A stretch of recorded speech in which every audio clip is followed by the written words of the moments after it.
একবার সাহাবী হযরত জাবের দয়াল নবীজি সাল্লাল্লাহু আলাইহি ওয়াসাল্লামকে দাওয়াত করলেন। নবীজি সাহাবীর দাওয়াত কবুল করলেন। হযরত জাবের খুশিতে আত্মহারা হয়ে বাড়িতে চলে গেলেন। বাড়িতে গিয়ে স্ত্রীকে খোঁজ খবরটা দিলেন আর মেহমানদারির জন্য প্রস্তুতি নিতে লাগলেন। বড় ছেলে আব্দুল্লাহকে নিয়ে খাসি জবাই করে অন্য কাজে যখন হযরত জাবের ঘর থেকে বাইরে গেলেন, ইতিমধ্যেই হযরত জাবেরের ছোট ছেলে ঘুম থেকে উঠে খাসি তালাশ করতে লাগলো। বড় ভাই তাকে জানায় খাসিটিকে জবাই করা হয়েছে। ছোট ভাই বায়না ধরলো, খাসি কিভাবে জবাই করে আমাকে তা দেখাও। অগত্যা বড় ভাই ছুরি হাতে করে ঘরের পেছনে গিয়ে বলল, এখানে জবাই করা হয়েছে। ছোট ভাই জানতে চাইল কিভাবে। বর্ণনা করে বোঝাতে না পেরে অবশেষে বড় ভাই বলল, তাহলে তুমি মাটিতে শুয়ে পড়ো, আমি তোমাকে দেখাই। ছোট ভাই মাটিতে শোয়ার পর বড় ভাই তার গলায় ছুরি চালিয়ে জবাই করার নমুনা দেখাতে গিয়ে ছোট ভাইকে সত্যি সত্যি জবাই করে ফেলল। বড় ভাই যখন দেখলো ছোট ভাইয়ের গলা থেকে রক্ত গড়িয়ে পড়ছে, সে ছটফট করতে করতে একসময় নিস্তেজ হয়ে গেছে। তখন বুঝলো ব্যাপারটি কি ঘটেছে।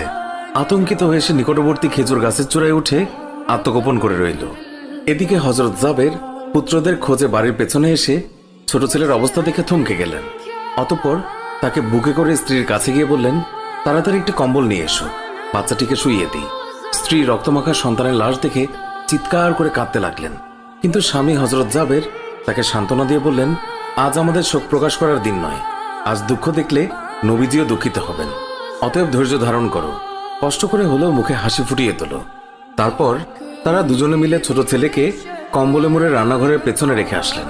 স্ত্রী রান্নার কাজে মন দিলেন। হযরত জাবের বের হলেন বড় পুত্র আব্দুল্লাহর খোঁজে। বাড়ির পেছনে গিয়ে ছেলের নাম ধরে জোরে ডাক দিলেন।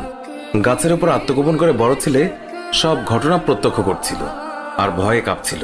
পিতার ডাক শুনে ভাবল, এখন পালাতে না পারলে আব্বার হাতে ধরা পড়তে হবে। ধরা পড়লে আর রক্ষা থাকবে না।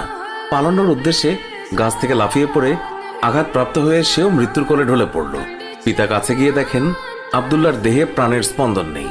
বড় ছেলেকে কোলে তুলে তিনি বাড়ির ভেতরে আসলেন। স্ত্রীকে বললেন আরেকটি কম্বল নিয়ে আসার জন্য। বড় ছেলের এই অবস্থা দেখে দরদিমা পুনরায় আর্তনাদ করে উঠলেন। স্বামী তাকে পুনরায় সান্ত্বনা দিয়ে বললেন, ধৈর্য ধরো, আজ আমাদের দুঃখ প্রকাশের দিন নয়, আজ আমাদের পরম আনন্দের দিন। দয়াল নবীজি অল্প কিছুক্ষণের মধ্যেই আমাদের ঘরে তাশরিফ রাখবেন। তারপর দুজনে মিলে বড় ছেলের লাশ ও কম্বলে মুড়ে ছোট ছেলের লাশের পাশে রাখলেন। স্বামী স্ত্রী তাদের চোখের পানি মুছে মুখে হাসি ফুটিয়ে তুললেন। হযরত জাবের বাড়ির সামনে দাঁড়িয়ে নবীজির আগমনের অপেক্ষা করতে লাগলেন। অল্পক্ষণের মধ্যে নবীজিকে উটের পিঠে করে আসতে দেখা গেল।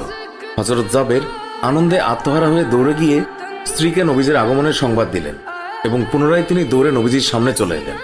নবীজির উটের কাছে গিয়ে তাকে বাড়ি পর্যন্ত